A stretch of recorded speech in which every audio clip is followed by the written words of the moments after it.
Welcome back, lovely listeners. Thank you for your company on this episode of Things You Can't Unhear. It's already been a month through 2021, and at the moment, people around the world are currently experiencing different situations depending on where they're living due to the pandemic. Some of us are battling lockdowns quite hard right now. Others are coming out of them and exploring their newfound freedom with caution, perhaps. And others are perhaps indifferent to it all. I hope wherever you are, you're keeping positive and vibrating at high energy to ensure good things come into your lives.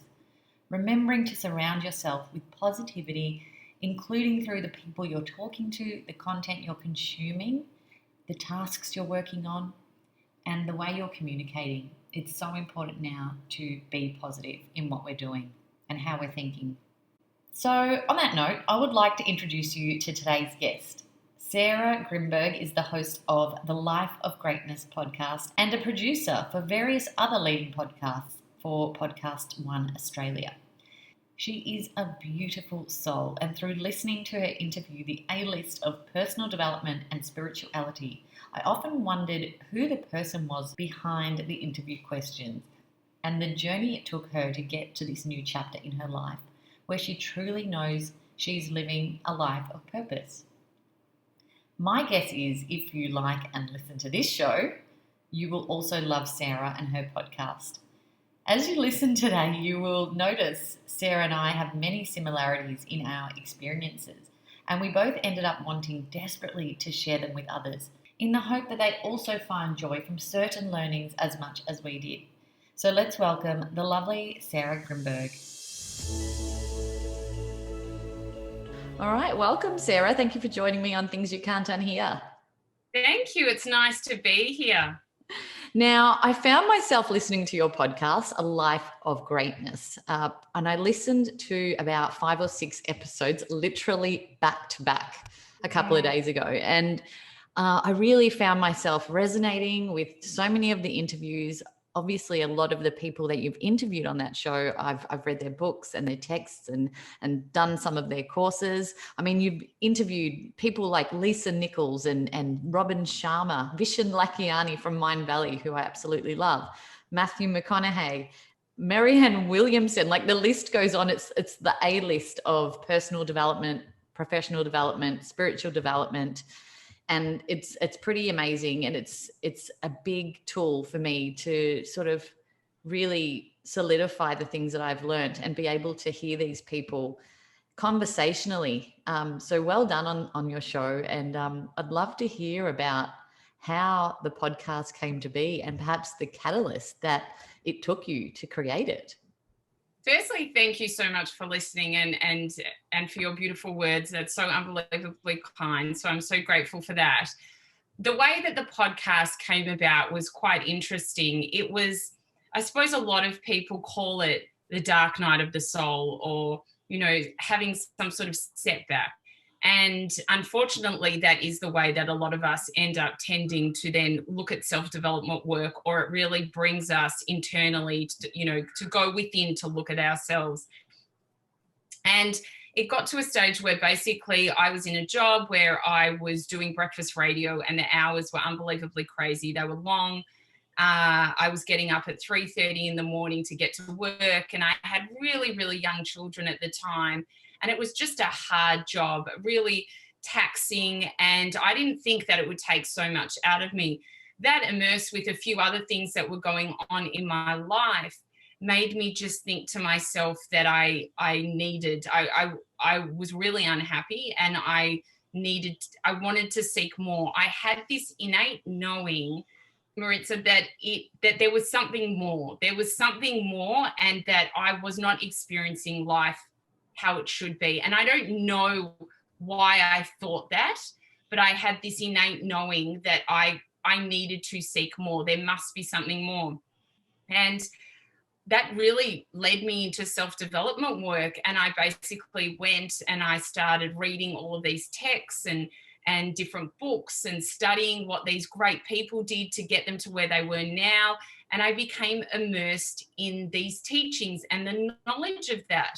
And at the same time, I started meditation. So I'd done meditation here and there, as most of us had, but really with the breakfast radio hours, I was getting home from work at, say, 1 o'clock in the afternoon after being there from, 3:34 in the morning, and I was exhausted, and my mind was going at 100 miles an hour, and I was like, I need something to really calm my mind. So I started doing meditation, and I quite enjoyed it.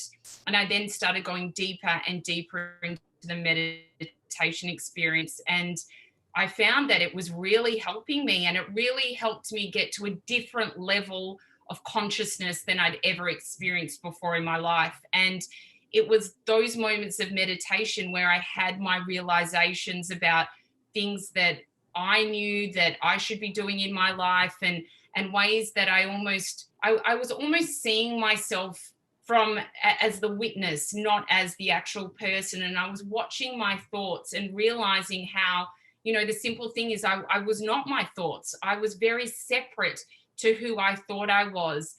And, it was really interesting. I became someone gave me some text on the law of attraction. And then I became very interested in how that all worked. And I really started studying that. And there was a friend of mine who was very spiritually inclined, and he became my mentor, and we would have long discussions about this stuff. And really, it wasn't long till my life started to unwind and started to change. The more I started to study this work, the more I saw what the greats did. And I started working at Podcast One. And during that time, I became more and more ingrained in this work. And after a while, it then became the idea to do this podcast. It was an idea, funnily enough, in meditation. I was sitting in meditation one day, and I just had the idea about doing the podcast. It just came to me, why wouldn't I do this podcast? And the reason I wanted to do it was not because I just wanted to interview people that I had learnt their work. The idea was I need to show people what I have learnt, because I didn't think that people realized how much they were a slave to their lives and how they had the ability to control their lives. And I had seen it work so well for myself. It was going to be my journey then to teach others how they could do the same. And that's how A Life of Greatness started. It's interesting, isn't it, Sarah, when you really immerse yourself in this knowledge and empower yourself with these tools, you can't help but want to share it with people. And that's exactly why I launched my podcast as well. And listening to you, we have so many similarities. Working in media, obviously feeling inundated with work and chasing our tails and not being able to catch up, and having young kids at the same time, and it's all happening at the same time, and you're shit at work, you're shit parent, you're a shit wife, you're everything shit at once, and you're miserably unhappy, and then you finally find the light and the way out of that, and it's so hard to even attempt to keep that to yourself. And I found myself trying to tell everyone I knew before I launched my podcast. I was buying books for people. I can't tell you how many books I bought for people and gifted them to them. My parents, I bought books for my sisters, my friends, my aunts, my uncles. Everyone was receiving books, because I really wanted everyone to just know what I had learned and just be happier. And how did that go? How did that go? Terribly. Terribly. Interested whatsoever. It didn't work out very well at all. And I realized there's got to be a different way, and you can't actually force this onto people, right? Well, that's the whole, you can lead a horse to water, but you can't make it drink. And that so resonates with me, because I was very lucky that my best friend and I, we are so the same but so different, but we were going on this same journey. So we would have these in-depth discussions about life, and we'd go to retreats together and do all this stuff together. So I really had her to speak to. But then there were people in my life where I was like, you should be reading this. And when it was their birthday, I'd buy them these books, and I'd see that they'd half smile, and I'd think, nah, they're probably never going to read that book. So, now the people that really like what I do come to me, and I'm happy to help them any way that I can. And then I leave the closest people to me, if they want to come and talk to me about anything, they can. But I've learned to definitely not force this work onto anyone. It's definitely about timing, in my opinion, as well. But how many of those books are you like, can you give them back to me if you're not going to read them, so I can actually give them to someone else? Absolutely. It's so funny. That's so true. Oh, so what does your podcast mean to you now? It's not just a show. It's not just, like you said, a vehicle for you to interview these incredible people. What does it actually mean to you?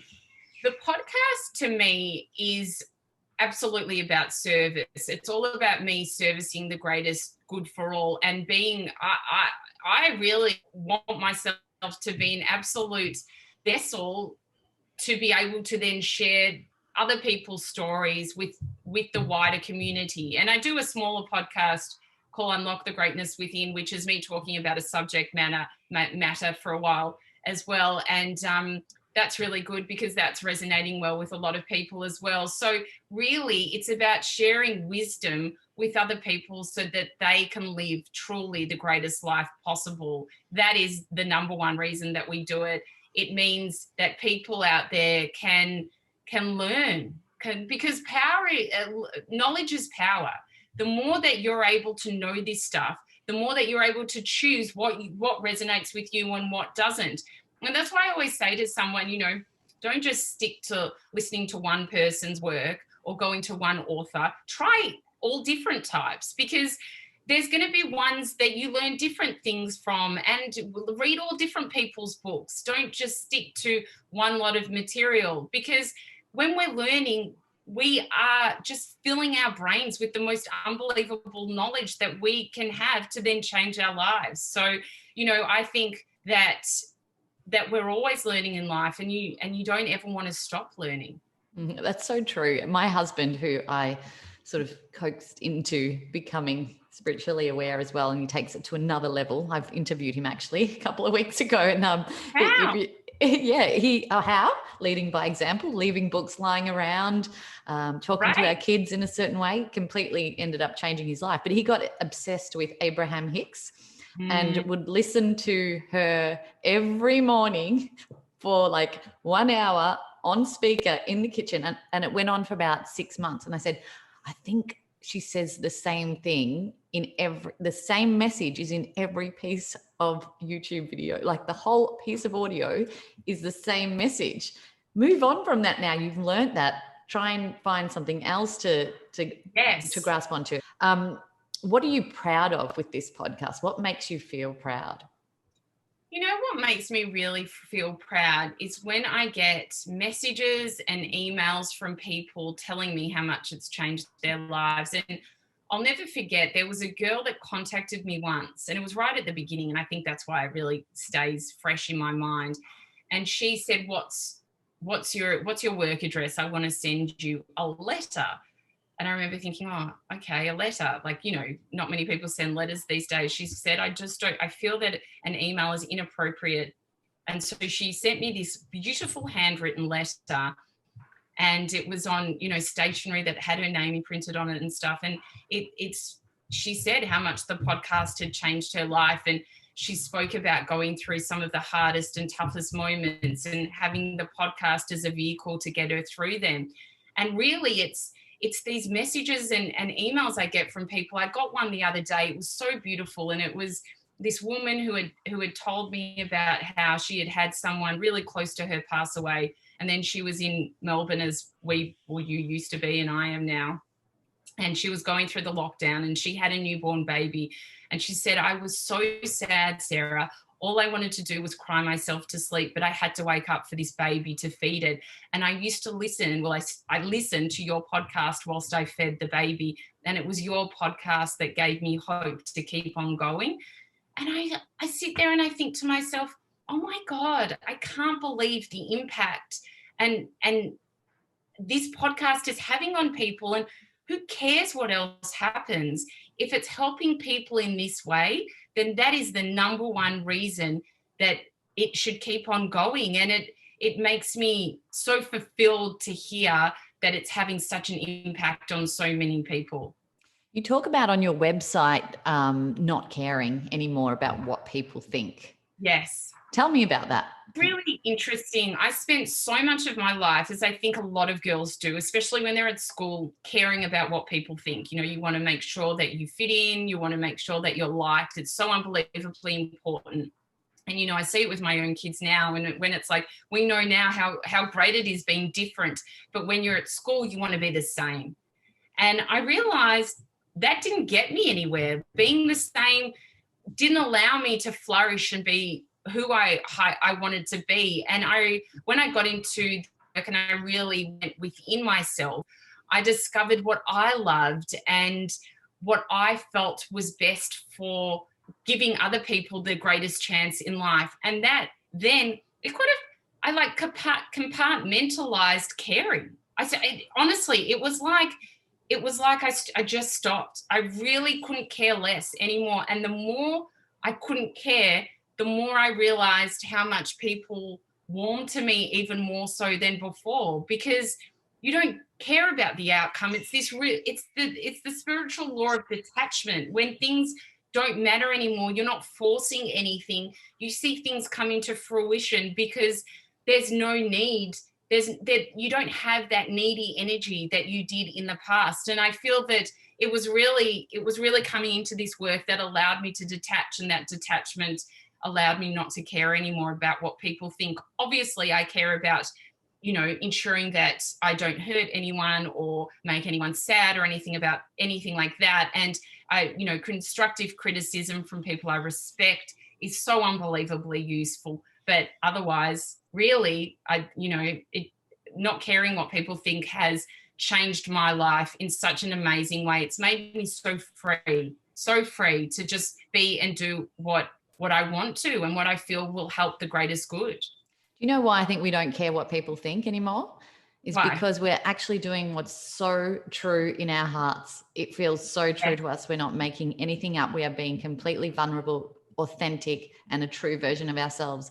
And how can you possibly care what anyone thinks when you're doing that from within? Well, that is. And when you're helping people in such a beautiful way, then it doesn't matter if people think, for example, I remember some friends of mine who I love dearly said to me,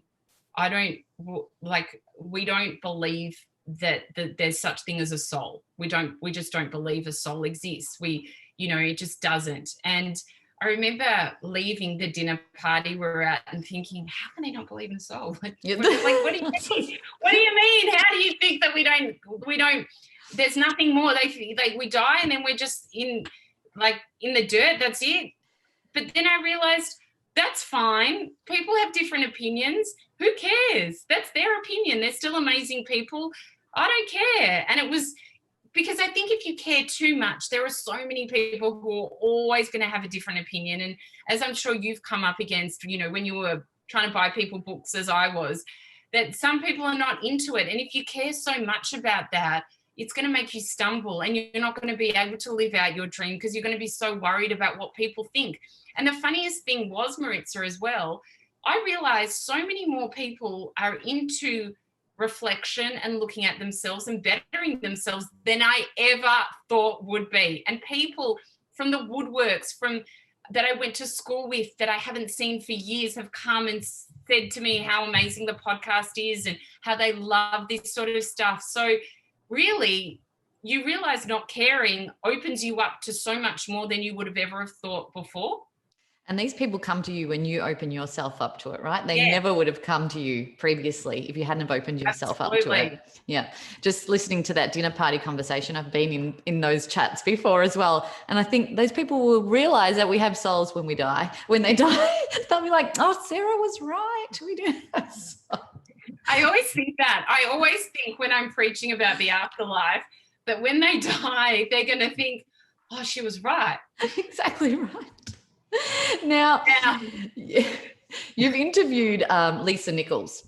Yes. And I've done one of her courses and she really pushed me into, getting out of my comfort zone and holding a live podcast event where I had an audience, because sort of my comfort's always been behind a camera, behind a microphone, and never really a live audience. And she really pushed me into making that happen. And ever since then, it's just been a constant spiral of MC work and presenting and events. And I thank her for that. But what she made us do in that course was look at life-defining moments or key moments in our lives that may have created a limited belief or a block. And it was quite powerful in clearing that pathway to just going for what we wanted and what we wanted to achieve. So the question I want to ask you, what are some perhaps key moments in your life that pushed you to live life more consciously and with more meaning? This probably wasn't a key moment, but it was something that I used to do a lot. I'd be in my own head the whole time. I would have conversations to myself. So I would be quiet because I wouldn't be talking, but in my head, I thought I was talking because I was just talking to myself. And someone would say, "Oh, how come you're so quiet?" And I remember thinking, "Oh God, was I quiet? I've been noisy in here for the last hour. It's so noisy."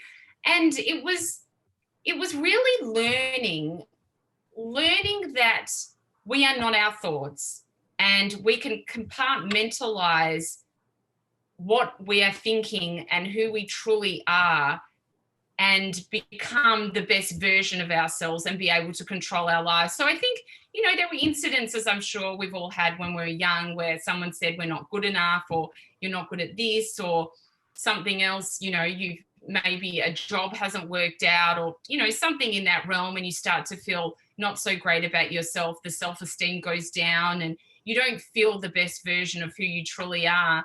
And then being able to get into this sort of work and realize that, no, I am good at what I am doing. I just was never following my heart, or I was never doing what I truly was very good at. And I think when you realize that you're able to control your life to an extent, there's always obviously the unknown and not knowing what's going to come next. But when you're able to be liberated by that, that is when you see life flourish. And I think one thing as well is I always used to control everything. And I didn't realize that there was anything wrong with that. I needed to know everything. I needed to be on top of everything. I needed to know what was going on. Whilst now I realize that the unknown is the place where we have the most opportunities. It's the place where you can experience things that you never have before, whilst the unknown used to absolutely scare me. And I think I was very rigid in the way that I lived my life. So, it may not have been one moment, but it was made up of all these different things where I learned really you don't need to live life like that. If you're more flexible, and, what I learned is, be like a reed in the wind, just flowing, not being this tall, stiff, cement pole. That is when you're going to see that life really prospers and you're able to make the most of it. Being less reactive to what's going on. Yeah. Right? What was the first text or the most pivotal text that you picked up that really sort of ignited this journey? It's funny because you actually mentioned before Abraham Hicks, and I haven't listened to them for so many years, but that was one of the first texts I ever got given. And I listen to all my books on Audible just because I'm always on the move. So I remember listening to that, and I was like, I think I used to listen to it on the way to work. So I would be driving to this breakfast radio show at 3:30 in the morning, and I'd have it on my phone listening to it. And I would really soak in the whole idea of, wow, our very powerful. What we say actually has an effect. Gossip isn't good. Not that you ever thought it was, but now you realize it really isn't good. And I started learning, as I mentioned, really about the law of attraction. And that was the catalyst that changed my life. So it really, learning about the whole idea of law of attraction and how that works, it changed my mentality a lot. And then from there, I obviously got into different texts. I remember reading a book by Louise Hay as well. Was, I think that's everyone's first book.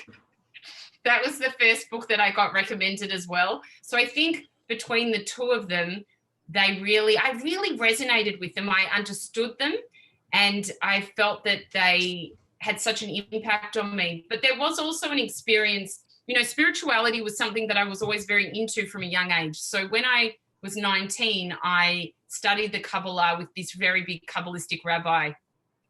And it's a funny story. I absolutely harassed this guy to want to study with me. And he was like, wouldn't answer my phone calls. And then suddenly he answered, and he was like quite perplexed. Like, what is this 19-year-old girl wanting to do? So I used to go and sit with him on his kitchen bench in his house, and we used to study the text. And I was just a moth to a flame, wanting to know more about what happens, when we die, what is the soul, where, what happens with animals, all that kind of stuff. So I did that when I was very young, and I then forgot about it for a while. And then when I was in the depths of despair, it came back up, and I was able to then lean on these texts to be able to then change my life. I think we might be the same person. I had the exact same experience with conversations with God. I read it in my early 20s. I put it away for maybe 10 years. It came back to me, and then it came back to me when I needed it again, which was amazing. Yes. I was too overwhelmed with what was said in those books in my early 20s, and it actually frightened me, and I blocked it. And then, bringing it back into my life when the time was right worked out so perfectly for me. Amazing. So do you feel like life has changed for you? Do you feel like you parent differently? Do you feel like you friend differently? Do you feel like you love differently since you've had all of these learnings come into your life? I love that question. Firstly, absolutely, to all of them. When I used to look after my kids, I would have these moments, and I know they were much younger then, where I would be screaming at them, as a lot of parents do, to stop doing whatever they were doing. And I've talked about this with a lot of my friends, and it's like you're watching yourself scream, but you can't stop screaming, and it's not right, and that you shouldn't be doing it, but there's no other way. And I don't do that at all anymore. I do not do that at all. And it wasn't even a conscious thing. That I put down to meditation, where being able to just be in those deep states gives me a much longer reaction time. So when my eyes are open, I don't react as fast. I'm very conscious about what I'm saying now. I'm very conscious about how I'm reacting, whilst before I would just be crazy and react. And obviously we still have moments, and not with my children anymore, but just in life, when I'm really tired, or, something happens, and I see myself maybe for a moment slip into that old habit. And I was like, oh God. And, I obviously am conscious, so I quickly get out of it. But it's interesting to think that I always lived my life like that. So that has been a definite big change. With my friends, absolutely. I think, the depth of, I always have deep friendships, but I think the depth of my friendships now is very different, and the love I have for people, and not being shy to tell them anymore. Even if people aren't into this work, I'm so much more open with the way I feel about people. I'm not closed about caring about emotions. I know how important it is to express to people when you're so grateful for their help, or just for them being around. And, I said to someone the other day, it was actually someone in a more of a work environment, that I loved them. And I saw this little smile on the side of their face. And it was truly, obviously something that I'd felt for so long, because this person had been so gracious to me. And I would never have done those sort of things before. I've always been a person that has been a person of depth, definitely, but it has changed my life from a relationship perspective, and the way that I look after my kids in ways that I could never have thought of before. And it's also moved me further away from people that probably I was going to move eventually, but I realized that we don't have so much in common anymore. And over time, those friendships, all those partnerships has been released. And, Maritza, there's been something very liberating about that as well. And really moving to know who I am and who I love hanging out with, and then meeting very like-minded people as well, has been really nice. Your circle of influence can really make a huge impact on you, right? I mean, the people that you have around you, the energy that comes from the people that you have around you is just pivotal to how your life is going to be. If you have people who are making an impact and creating and being authentic and vulnerable with each other and just making a difference in the world, that's going to rub off on you. You're going to get that back energetically as well. So I agree. I think sometimes relationships need to fall off and other make space for new ones to come in and that align properly with your life. It can be hard at times as well, you know, seeing some relationships that may be long-term relationships that start to put it sort of distance, but you know always it's for the greatest good. And sometimes when you empty out, you make room for more. That's what I've noticed as well. Sometimes you have to give up something good for something great to come in. Oh, I love that. I really love that. Now, you also interviewed Robin Sharma. He wrote the 5 a.m. Club. So obviously morning routines were very important to him. Can you tell me about your morning routine and how your day rolls out from the moment you wake up? Do you still wake up at 3 o'clock? No longer, right? No, absolutely not. Those were the old days. And I'm not in that job anymore. So I wake up, let's say pre-COVID, because that changed things a bit, COVID. So we'll say pre-COVID, I wake up early. I meditate for anywhere between half an hour to sometimes even an hour. And that's way before anyone in my house has woken up. Sometimes I'll do some sort of exercise after that. Not always, but I do like to move my body in some sort of sense. And then I will get ready for, then usually actually I will do some sort of prayer.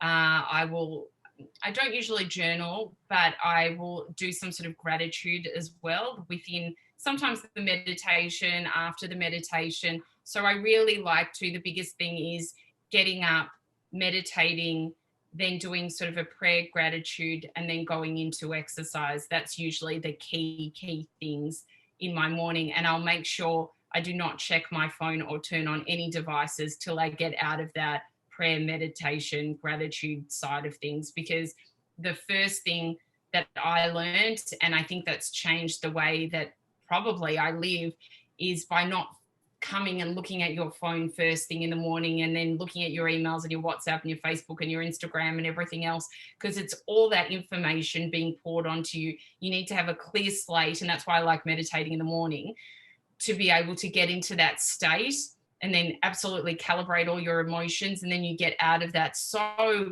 enhanced and ready to start the day. You feel fueled and in love with life. You brought up the C word, COVID. We almost got through the interview without talking about COVID, but we need to bring it up. So you said that was pre-COVID. So what's the morning routine now and how has it changed? So it's only changed which is actually a good thing. I get to sleep in slightly later, which I'm absolutely loving. I still do meditation first thing. As I said, it'll sometimes a 20-minute meditation even. And then I still do that whole routine, but it's a slower pace, which is actually one of the positives out of COVID. In the morning, it's really rushed and you have to get a million things done and it's come on, go, go, go, go. But with COVID, it all just happened at a far slower pace, which I've been loving. It's been absolutely wonderful. And I'm taking bits of it now, that slower pace, and utilizing them in my life, you know, not having to go into the office as much as what I used to. And really not working at that fast pace that I used to always work at, because I don't think that's good for anyone. Have you had any realizations over this period, through the pandemic, through the changes that we've all gone through the ups and the downs and the lockdowns? I know you're in Melbourne, so you've endured severe lockdowns just like I did when I was there. What have you learned about yourself and the collective, I would say? Yeah, you know, it's really interesting because I've obviously spoken to a lot of people that are in America now it's really hard on them. And I think about all my friends, and I had it really pretty good because we're in broadcasting. I was still able to go into the office here and there, and I had that ability to still leave my house. But what I noticed about myself is I'm such a social person normally, really always being with people and catching up and this and that. And obviously we weren't allowed to do those things. And I realized that I did not mind. I actually really liked it. And again, going back to the self-improvement work, because I am so happy with me and I spend so much time now on my own in meditation for long periods, in the state of quiet, I loved having this time where we didn't feel like we had to take kids to extracurricular activities. We didn't have to keep up with the Jonases. It was all about just doing whatever suited you. And I didn't think before that I would enjoy that solitude as much as I have. And that also is something that I'm going to carry on, not being so rushed and not feeling that, you know, I need to say yes to every catch up that I'm approached about, and really spending a lot more time on me and doing things that fuel my work and making me full, which then allows me to be a better person to everyone that I'm around. It's the obligation thing. I was talking about this to my sister earlier. Moving over here, we don't have a lot of friends here. We don't have any family here. We don't have, that means we don't have birthday parties and events and christenings. And I'm from a Greek background. My husband's from an Italian background. So we have a lot of family and a lot of things that we're always invited to. So I used to have pre-COVID, like, if I wanted to catch up with someone, I would have to scroll through my calendar and find a date 6 weeks down the track that I could catch up with someone on and plan a picnic or something that I wanted to do. And now moving here, I can literally say that I am free every single weekend to do exactly what I want to do and when I want to do it. And I think COVID was a bit of that as well. I think we were not bombarded with our calendars and schedules and a million things to do and chasing ourselves in circles that so many of us get caught up in. And now that things have opened back up again, I really hope that people remember that stillness and the joy that they got from it, right? Yeah, I you know, that's exactly it. And I think we did all, or most of us enjoyed that, not having to rush around everywhere. Most of the people I've spoken to loved it. So how can we then move forward knowing that in our everyday lives? And I know I'm trying to do that. So again, I agree with you. I hope that all the other people who enjoyed it too are able to take those little things. And even though there was a lot of suffering during COVID, take those nuggets of gold that we learnt during this time and keep them within, and practice not rushing, and practice those beautiful morning routines that maybe they didn't get a chance to do before, and keeping up with the movement and all those other sort of things. Definitely. Would you say now that you are 100% living your life with purpose? Oh, for sure. Absolutely.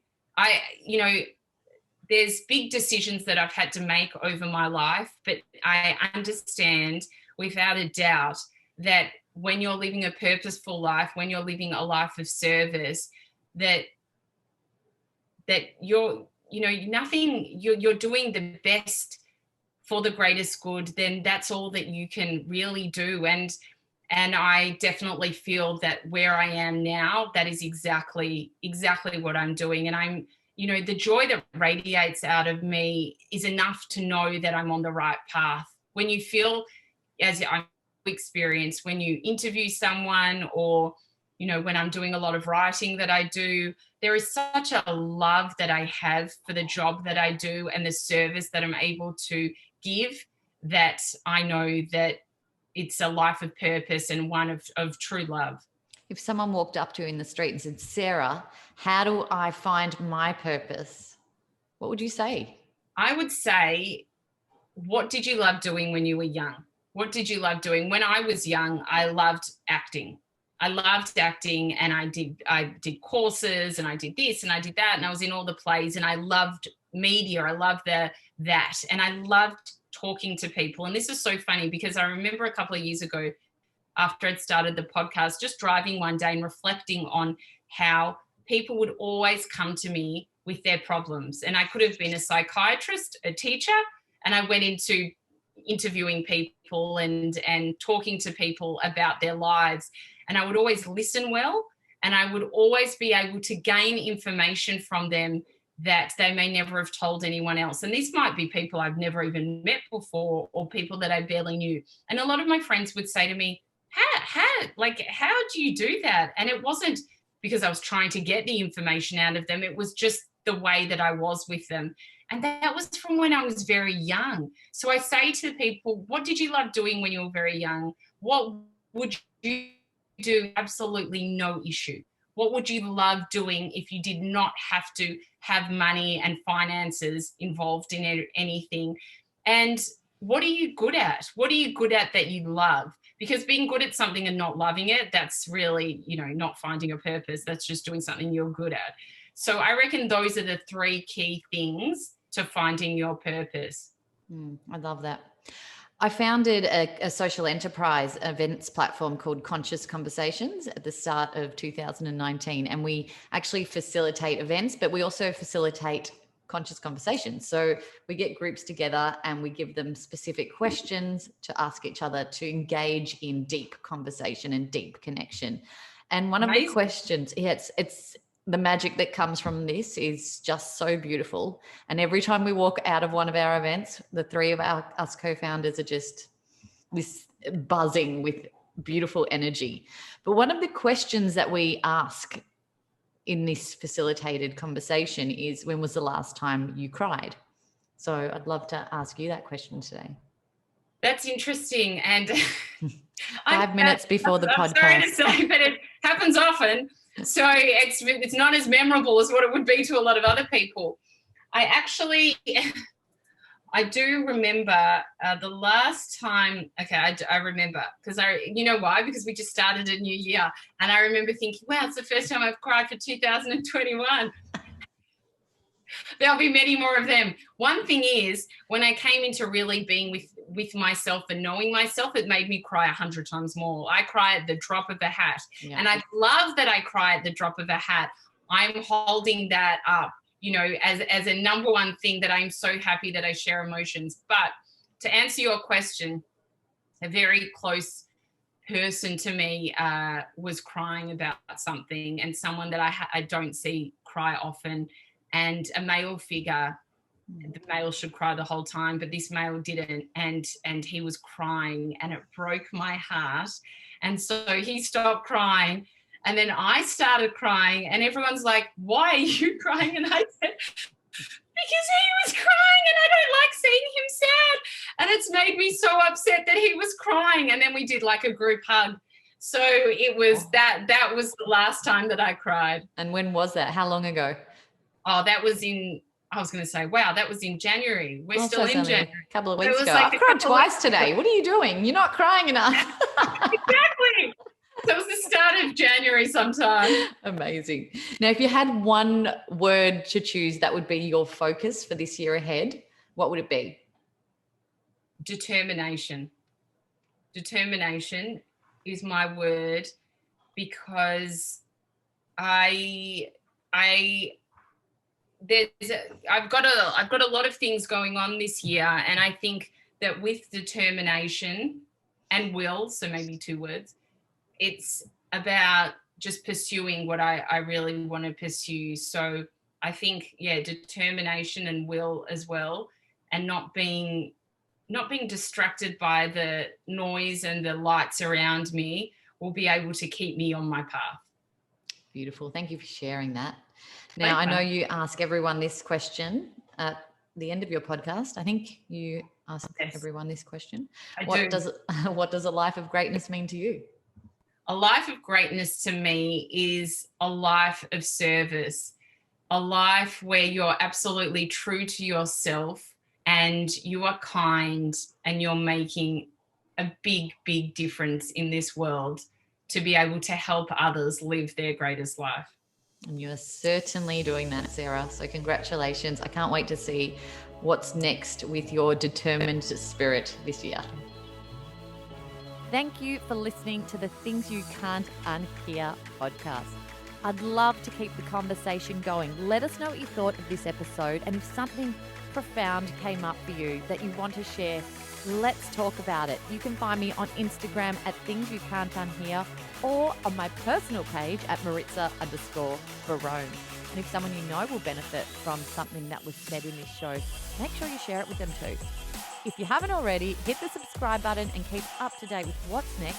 And if you can spare a few seconds, please rate and review the show on iTunes, just so other people can find us more easily and quickly.